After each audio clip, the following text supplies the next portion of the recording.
Garrett, without question, is having a great year.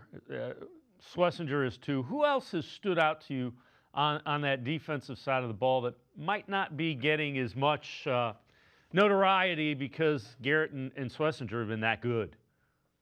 Well, you got the other end. Alex, right before he got hurt, McGuire have been outstanding.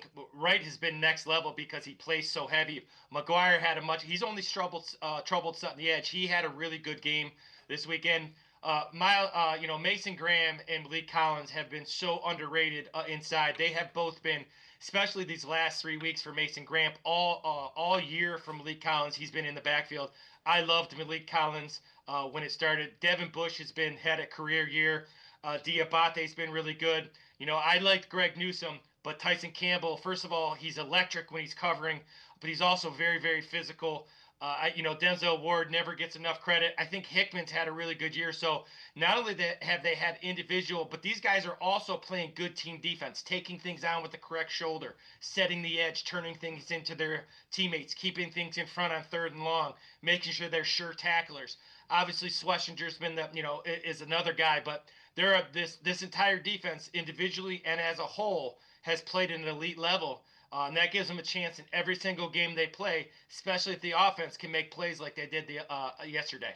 So has Hickman's play allowed them to do some different things with Grant Delpit as well? Delpit's a guy that just seems to show up on big plays, all three levels of the defense. It kind of reminds me of Tyrann Mathieu back the Honey Badger when he would make plays where he's just kind of he's good and he's not good if he has to be the one high safety all the time. Either of those guys are. But they're both really good football players. So if you need them to play the one high hat, they can both do it if necessary. But they're both better in the box. But being that they don't have to be back there all the time, they seem to be okay with it. But Delpit and Hickman are both versatile, position flexible. They both have played the nickel linebacker. They've been in the box. They've covered multiple people. They've blitzed a multitude of times. They've blitzed from different areas. And then again, when they play the one high hat, I think what Schwartz has told those guys is, you're the last line of defense, but don't forget what your strength is making football plays. And there's guys who are safeties or linebackers or, nickel guys.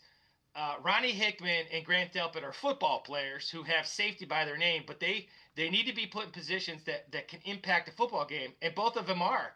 And they're kind of interchangeable parts, and they've been really, really good helping each other this year. But like you said, Hickman's play has allowed Delpit to do what he does best, which is just be a menace, Tyrann Mathieu style, the Honey Badger style, back when he was elite, back in his LSU days, and obviously in the NFL. So yeah, he's been awesome, and it's allowed Grant Delpit to do what he does best.